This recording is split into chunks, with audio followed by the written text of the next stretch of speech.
Page 22, theme from Romanian Rhapsody No. 1. Very famous melody, it's very nice. At the top of the page, they're talking about a symbol called a fermata, or hold.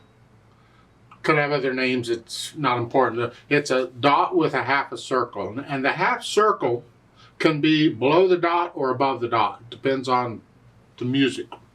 Doesn't matter, it's still a fermata. There's a few things I'd like to point out in this piece, and one of the things I want to talk about is fingering. See, there's multiple ways or different ways of fingering something. Now, some pieces or some things have kind of a standard fingering, like the scales. Now, there have been people in the past who have tried to give alternate fingerings to the scales and other things, but overall, there's one standard fingering for scales. They come in handy. It doesn't mean the scale always has to be fingered that way. It simply means that's the standard way of doing it. In chords, there's basically a standard fingering, although people don't agree on that. So we might say there's more than one standard fingering on that one, I don't know. But if you look at the first few notes here, that is a C chord, a broken C chord. The pickup note is a G. There's two ledger lines below is an A, and that's under it, so it's a G. And then you have a C and an E and a G. See, it's a C chord. It's a C chord in second inversion. And that is the fingering for it, with the fourth finger. So when I see this kind of passage in music, I just automatically finger it according to the arpeggio. To start with. But that doesn't mean it's the only way to finger it. There could be other ways of fingering it also. Like the one they suggest in the book, that's another way of fingering. It's here, here, I'm kind of in this position. And then thumb, and that way I'm in C position. You end up in the same position with either fingering you use. So which fingering you use is pretty much a matter of choice. What you're used to, what your habits are. So I'll leave it up to you. If you finger it here, thumb, here, or if you stretch out, use the chord. See, once I play the F, I can collapse, because now I'm in C position. So, just things to keep in mind as far as fingering goes. And counting-wise, well, it's and 1, and 2, and 3, and 4, and. Second measure is 16th notes. 1 E and a 2 E and a. 1 E and. See, the F comes on the and of 1. 1 and. 1 and. And then the F is tied. See the little line? Okay, well, let's take that out temporarily and play all the notes. So it's 1 and 2 and 3. So the dotted quarter note comes on B3 because all those 16th notes are on beat 2. 2 and 2 E and a. Now once you have a handle on that, then put the tie back in for the F. You just hang on to it instead of playing it. 1 E and a 2 E and a 3 and a 4. And here it's 2 on the E. Now we got F sharp. It's not F natural. They need the natural sign, otherwise it'd be an F sharp again because it's in the same measure. 3 E and a 4. And then the second line, first measure is the same rhythm pretty much as the one we just did. No? It's only you're starting with thumb. 1 E and a 2 E and a 4 and. Then eighth notes, 1.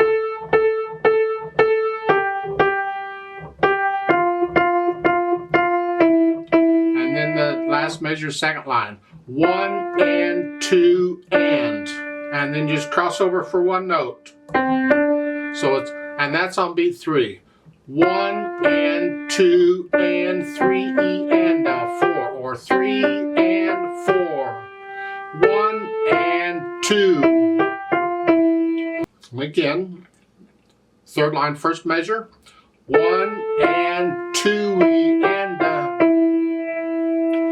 And I know that rhythm causes problems for some people. Again, just take out that tie for the F. play all the notes. So 1 and 2. That makes it a little easier.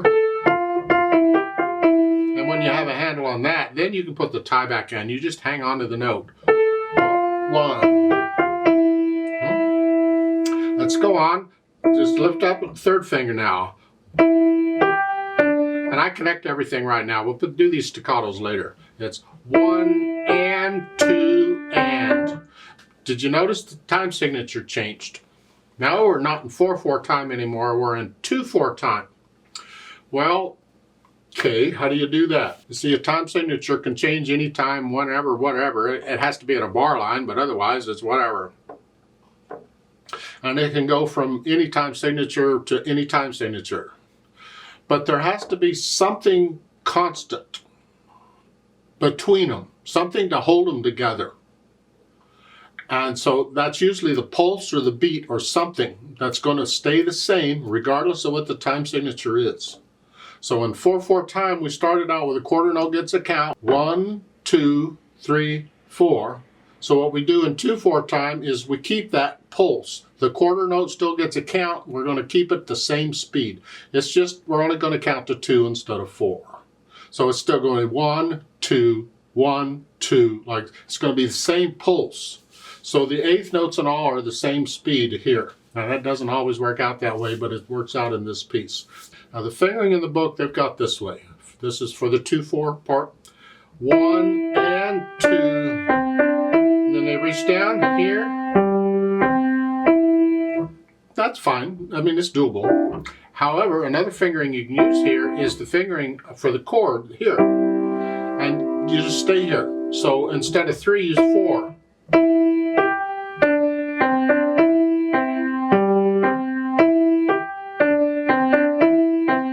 So all of that is right in there. You don't use the F at all. It's all there. So that works out rather well, I think. Then for the 4th line, you're going to do the same thing, but an octave higher. So at the end of the 3rd line, you're here, just lift up and move.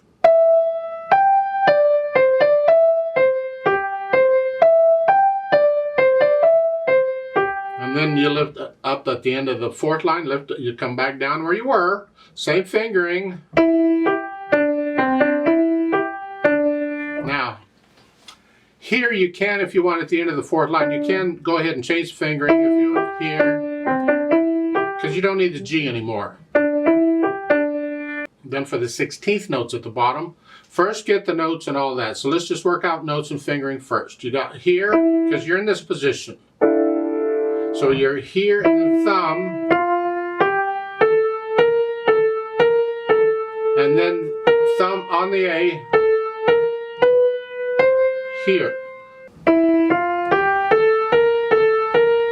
I know this is awkward to use these. Good practice. I mean, we need to use these awkward fingers, so I'm encouraging you to go ahead and do this so we can do that. But on the last A, you need a thumb because we got the B natural, and you end up there. And when you have that, we put the rhythm in. A 1E and a 2E and a 1E and a 2E and a 1E and a 2E and a. They're just straight 8th notes or 16th notes. But they're straight something, I don't know. Left hand, you're starting out here in this position basically. So it's here, and then they say use the thumb again. Okay. Dotted half note, remember, is the same as 3 quarter notes. So however many beats a quarter note gets, this gets 3 of those. So it's 3 beats. 1, 2, 3, and they're saying thumb again.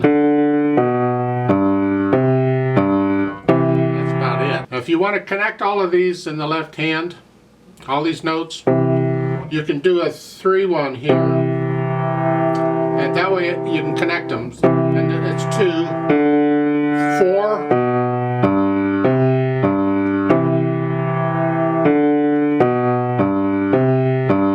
here. So you might try that out. Now you don't have to use 4. Once you do this, you can move the 3rd finger down if you want to. Watch out on the 2nd line, 1st measure. You're here. You can use the thumb on that C if you want, because we need 4th finger on the G, because now we're going to an F C. 5-2. So again, This is the first measure of the second line. You either play the B with the 3 or 4, depending on which you've been using. And you can use a 2 or a 1 on the C, but use a 4 on that last G. So now you're ready for 5-2. And then 2-1. And then they're saying a 5-1.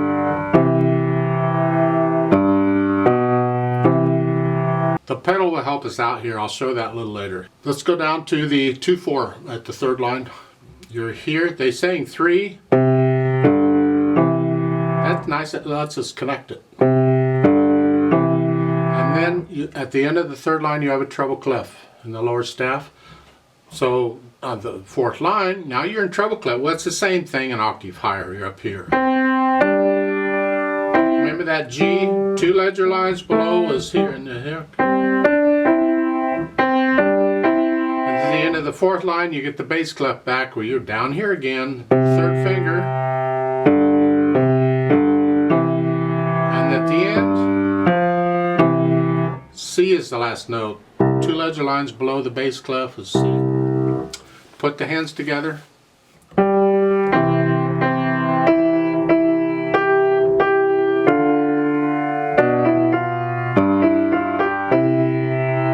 See how the notes line up between the staves at there. These go together, and then the tied F goes with the G, and then here, those go together. So again,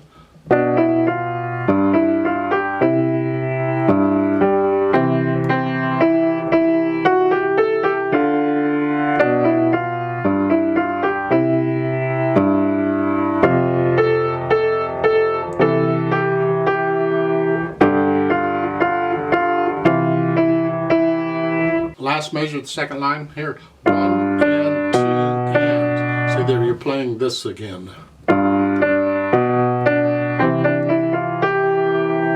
Now those 16th notes, just keep them even. 1 E and a 2 E and a 1 and 2 and 3 and 4 and. Then for the 2-4 time, it's the same idea as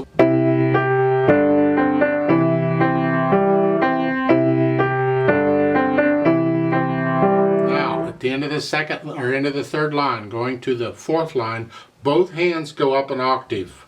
Good luck with that. There's no rest or anything. You have to move both hands. You lift up between the phrases anyway, and this time as you lift up, you're going to move. Well, not real quick or jerky or nothing. You just hear. You have to know where your hands need to be, here and here. So I'm going, that's my target. Those are the fingers, so I'm here. Then I want to go to here. Here to here. I may have to practice that because it's just lift it up and move. And then when you get to the end of the third line, the last measure, you got to come back down. So you're from here to here. So you may have to practice that.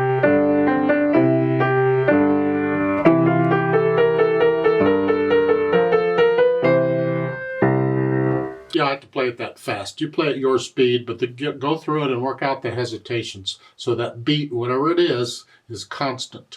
We need to feel these eighth notes.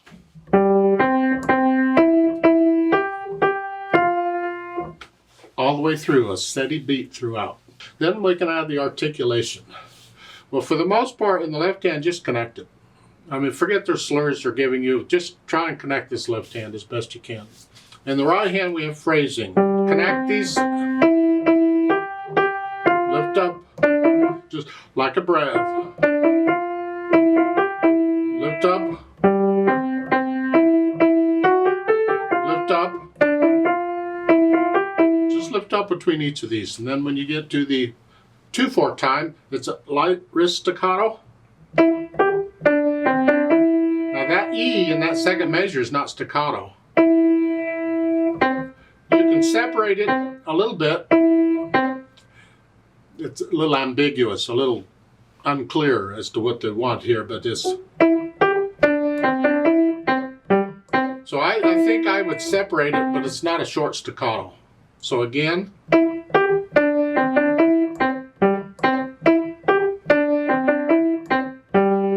use that articulation, where in the left hand you're connected. Can you do that?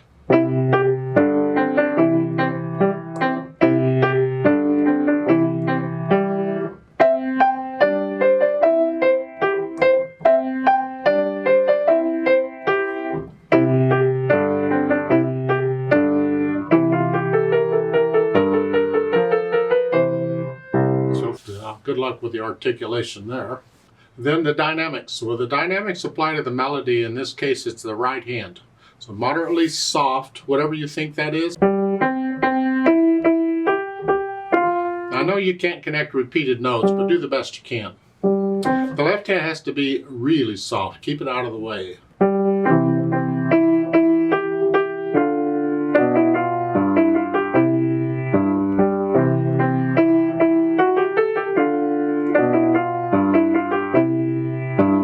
To the second line, second measure, come up a little bit to moderately loud for the right hand. Keep the left hand soft.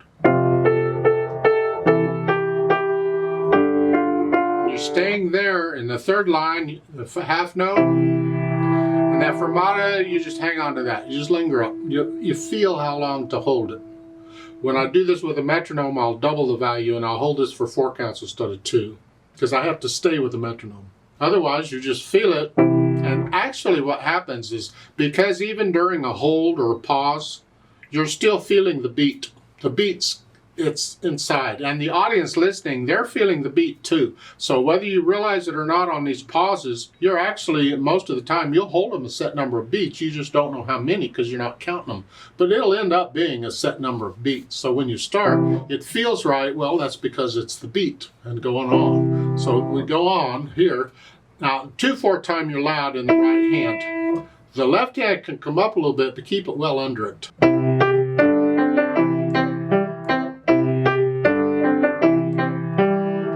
Now in the 4th line, you echo that. It's soft. The left hand has to be very soft. And then at the end of the 4th line, you're going to crescendo up to loud. You got 2 measures to do it with. So you're soft.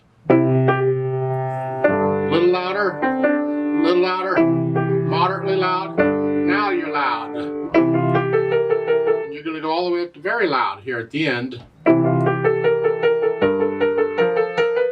So that's where you really want to do it. It's like it's the last 4/16 notes is where you really crescendo. The left hand can come up to about a moderately loud. Because when you play that note, I want to hear this note. I still want to hear that. Then the speed. Well, this actually has 2 speeds. They can do that. Starts out on Dante. People don't agree with it. Andante to me is kind of a leisurely pace, a stroll. It's not slow.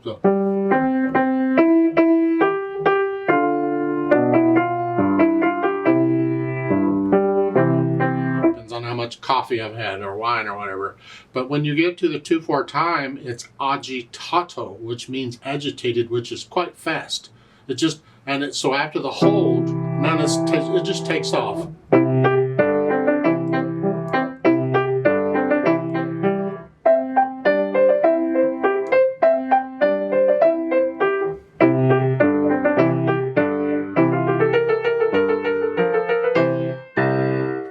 And that makes these 16th notes tricky. And if you can't do that quickly, then we have to adjust the fingering. So what we could do is we could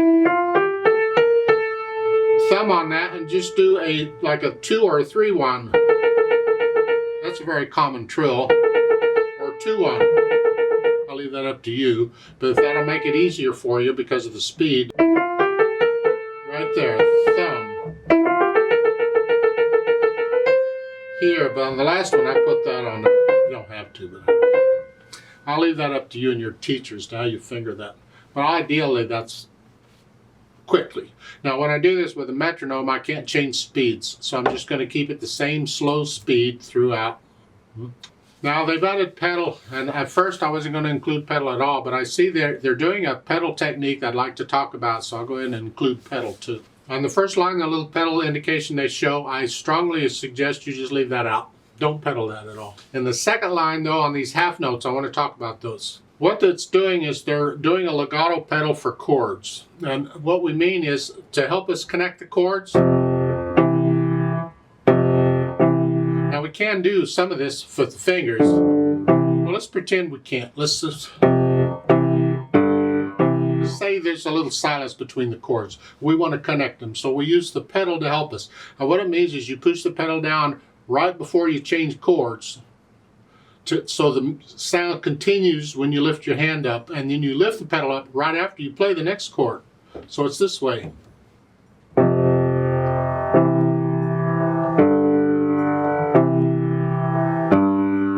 That way it connects them. It's a technique used when you need to connect the chords, but you don't want to blur things up. That's what you do. It takes a little practice. So that's what I'm suggesting we do here on the second line, starting with the second measure. Now don't pedal that first thing. You can connect this. You don't need the pedal for that. It's the half notes. We need to do that. So to start on the half notes, you hear, it's like when I play the last eighth note, I push the pedal down.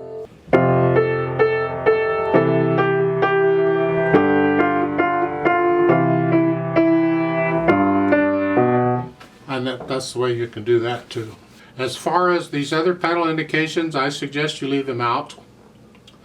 The last measure, you can go ahead and pedal that if you want, because we can't hold these down while we play that. It's too far away. So if you want to keep the sound going and it's very loud, you can pedal that. That's fine. And then lift the pedal in the hands at the same time. I'd like to play this with you very slowly to double check the notes and the rhythms. I'm not going to do the dynamics. I'm going to hold that fermata note, the half note, 4 counts, and I will pedal it like I suggested it, and the only thing I'm pedaling is the half notes in the second line and the last measure. Otherwise I'm not pedaling anything. So I'll give us 4 counts and we come in on the end of 4. Good luck with that. So here we go. 1 and 2 and 3 and go.